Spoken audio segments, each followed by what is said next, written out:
بسم اللہ الرحمن الرحیم۔ جس کو اللہ پسند کرتا ہے اس کی زبان پر یہ تسبیح جاری کر دیتا ہے۔ حضرت محمد صلی اللہ علیہ وآلہ وسلم نے فرمایا یہ تسبیح زیادہ سے زیادہ پڑھو۔ محترم ناظرین، ہمارا آج کا وظیفہ ایک ایسی تسبیح کا وظیفہ ہے۔ حضرت محمد صلی اللہ علیہ وآلہ وسلم نے فرمایا یہ تسبیح زیادہ سے زیادہ پڑھو، کیونکہ اللہ تعالیٰ کو یہ تسبیح بہت پسند ہے اور اللہ تعالیٰ اپنے خاص بندوں کو یہ تسبیح پڑھنے کی توفیق عطا فرماتا ہے۔ اللہ تعالیٰ جس بندے کو تسبیح پسند کرتا ہے اس کی زبان پر یہ تسبیح جاری کر دیتا ہے، اور اللہ تعالیٰ اس کی تمام جائز خواہشات کو پورا کرتا ہے۔ جو انسان یہ تسبیح پڑھتا ہے، یہ تسبیح پڑھنے کے بہت سے فوائد ہیں۔ یہ تسبیح پڑھنے سے اللہ تعالیٰ کی رحمت نازل ہوتی ہے، انسان کی زندگی میں سکون آتا ہے، رزق میں برکت ہوتی ہے، اور اللہ تعالیٰ اس کی تمام پریشانیوں کو دور کر دیتا ہے۔ جو یہ تسبیح پڑھتا ہے، اللہ تعالیٰ جس انسان کو خود اپنے قریب کرنا چاہتا ہو اس کی زبان پر یہ تسبیح جاری کر دیتا ہے۔ ایسی تسبیح جب کوئی بندہ پڑھتا ہے تو اللہ پاک اس پر بہت زیادہ رحم فرماتا ہے، اس پڑھنے والے کی رحمت کی بارش برستا ہے اور اپنے فضل کی بارش برساتا ہے۔ اللہ پاک ارشاد فرماتا ہے کہ جب میرا بندہ یہ تسبیح پڑھتا ہے میں اس پر آسمان سے خوب رحمتیں نازل کرتا ہوں اور اسے خوب در پہ در مال اور اولاد میں ترقی دیتا ہوں، اور جنت میں بے بہا نعمتیں عطا کروں گا۔ جسے اللہ کی خوشندی حاصل کرنی ہے، اللہ کے قریب ہونا ہے، اللہ کا لاڈلا بننا ہے، اللہ کا سب سے پیارا بندہ بننا ہے، تو یہ تسبیح لازمی پڑھیں۔ جو یہ تسبیح پڑھے گا آپ کی زندگی سے تمام مشکلیں، پریشانیاں، بیماریوں کو انشاءاللہ اللہ ہمیشہ کے لیے ختم کر دے گا۔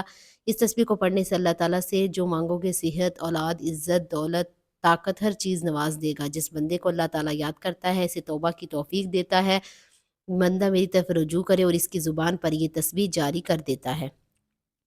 میرے رب، میں تیری پناہ مانگتی ہوں اس سے کہ وہ مجھے چیز دے میں مانگوں جس کا مجھے علم نہیں۔ اگر تو نے مجھے معاف نہ کیا اور رحم نہ فرمایا تو میں برباد ہو جاؤں گا۔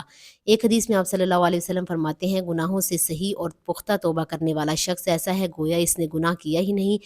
اللہ تعالیٰ ہمیں توبہ استغفار کی کثرت کرنے کی توفیق عطا فرمائے، آمین یا رب العالمین۔ ناظرین، کچھ اذکار ایسے ہوتے ہیں جو صرف زبان سے نہیں بلکہ دل سے ادا ہوتے ہیں، اور ایسے الفاظ جب کسی بندے کی زبان پر خود بخود جاری رہ جائیں تو سمجھ لیں کہ رب اس سے راضی ہو گیا ہے، اسے پسند کرتا ہے، اس کے دل کو نور سے بھر رہا ہے۔ بہت کم لوگ ایسے ہوتے ہیں جن کی زبان پر یہ خاص تسبیح ہر وقت جاری رہتی ہے، اور حیرت کی بات یہ ہے کہ یہ وہ لوگ ہوتے ہیں جنہیں خود بھی خبر نہیں ہوتی کہ ان کی زبان اللہ کے ذکر سے کتنی تر ہو چکی ہے۔ یہ تسبیح عام نہیں، یہ اس بندے کی پہچان ہے جسے اللہ تعالیٰ نے اپنی قربت عطا کر دی ہو، اور نبی کریم صلی اللہ علیہ وآلہ وسلم نے ایسے لوگوں کے بارے میں وہ الفاظ فرمائے جو دل کو ہلا کر رکھ دیتے ہیں۔ اگر آپ بھی چاہتے ہیں کہ دل کو سکون، روح کو طمانینت اور زندگی میں وہ روحانی خوشی نصیب ہو جو صرف اللہ کے خاص بندوں کو ملتی ہے، تو یہ باتیں آپ کے لیے ایسے لوگوں کی زندگی میں عجیب سی سکون والی کیفیت اجاتی ہیں جسے ہر الجھن میں بھی ایک اطمینان، ہر دکھ میں بھی ایک امید، اور ہر پریشانی میں بھی دل کے اندر آواز آتی ہے کہ رب میرے ساتھ ہے اور مجھے اکیلا نہیں چھوڑے گا۔ لوگ حیران ہوتے ہیں کہ یہ کیسا سکون ہے، لیکن وہ خود نہیں جانتے کہ ان کی زبان پر جو ذکر جاری ہے وہی ان کی دعاؤں کی قبولیت کا راز ہے، اور وہ ہر بات میں اللہ کو یاد کرتے ہیں، نہ دکھ میں، نہ شکوہ کرتے ہیں، نہ خوشی میں غفلت۔ ان کی خاموش بھی تسبیح بن جاتی ہے اور ان کا چلنا پھرنا بھی عبادت بن جاتا ہے۔ ایسے بندے جب کسی محفل میں بیٹھتے ہیں تو ان کی موجودگی سے دل کو سکون ملتا ہے، جیسے روشنی کی کرن دلوں کو چھو جائے۔ ان کی دعائیں صرف اپنے لیے نہیں بلکہ امت کے لیے ہوتی ہیں۔ یہ وہ لوگ ہوتے ہیں جنہیں رب سن لیتا ہے اور اپنی زندگی کا رنگ سب سے الگ ہوتا ہے۔ ناظرین، کبھی بھی انسان اپنی زندگی کے سب سے بڑے مسائل کا حل صرف ایک جملے میں پا لیتا ہے، لیکن وہ جملہ تب تک اس کے دل میں اترتا نہیں جب تک دل کا دروازہ اللہ کی طرف نہ کھلے۔ کچھ الفاظ ایسے ہوتے ہیں جنہیں سن کر دل کانپ جاتا ہے، آنکھوں میں نمی آ جاتی ہے اور روح گواہ ہی دیتی ہے کہ یہ سچ ہے۔ اور یہ تسبیح بھی ایسا ہی راز ہے جو ہر کسی کو نہیں ملتا، صرف وہی لوگ اس طرف راغب ہوتے ہیں جنہیں اللہ ہدایت کے لیے چن لیتا ہے۔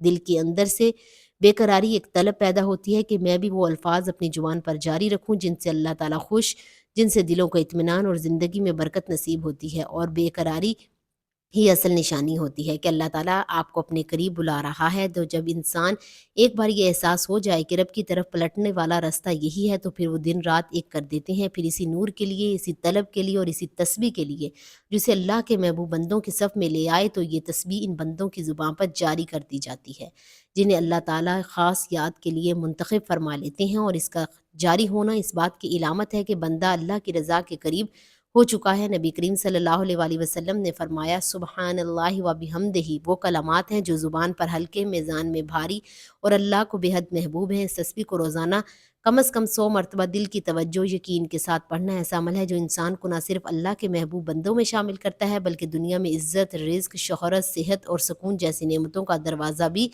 کھول دیتا ہے۔ یہ تسبیح غربت میں کشادگی، بیماری میں شفا، دلوں کی بے سکونی میں اطمینان بن کر نازل ہوتی ہے۔ یہ الفاظ برکت کے دروازے کھولتی ہے اور ایسے ذرائع پیدا کرتی ہے جہاں انسان سوچ بھی نہیں سکتا۔ یہ تسبیح نہ صرف ناممکن کو ممکن بناتی ہے بلکہ انسان کی زندگی کو سراپا نور، پاکیزگی اور عزت بھر دیتی ہے۔ اس کا دوام بندے کو دنیا میں وہ مقام عطا کرتا ہے جو آخری میں بلند درجہ اللہ کے نبی صلی اللہ علیہ وسلم بتا رہے ہیں، جس نے دن میں 100 بار سبحان اللہ و بحمدہ کہا، اس کے گناہ بخش دیے جاتے ہیں اور مٹا دیے جاتے ہیں، چاہے وہ سمندر میں موجود اور لہروں کے طاقت ظاہر ہونے والے سفید جھاگ کے برابر ہی کیوں نہ ہو۔ یہ اجر و ثواب دن میں لگاتار یہ دعا پڑھنے والے اور وقفے وقفے سے پڑھنے والے دونوں کو حاصل ہوگا۔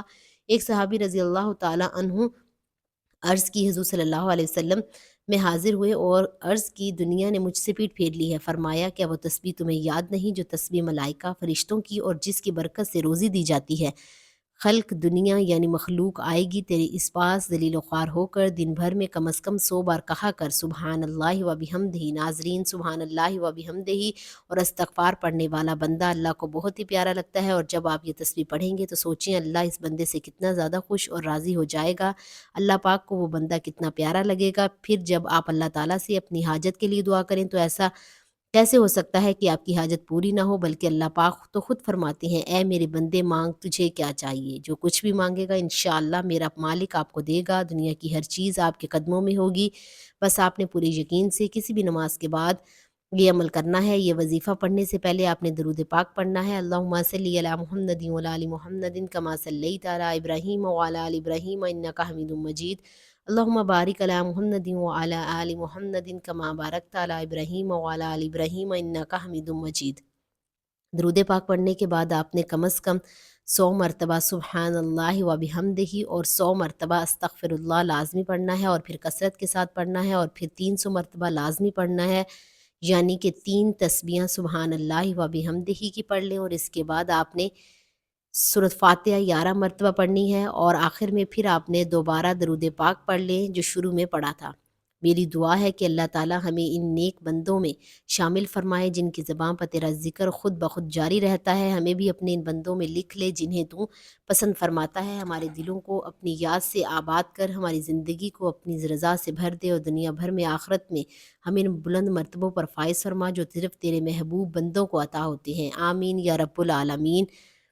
پیارے دوستو، اگر ہماری آج کی ویڈیو آپ کو اچھی لگی تو ویڈیو کو لائک کریں، دوستوں میں شیئر کریں، اور چینل کو سبسکرائب کریں، اور اپنے رزق میں برکت اور وسعت اور کشادگی کے لیے اللہ تعالیٰ کے 99 ناموں میں سے کوئی ایک نام لکھ کر کمنٹس میں ضرور شیئر کریں۔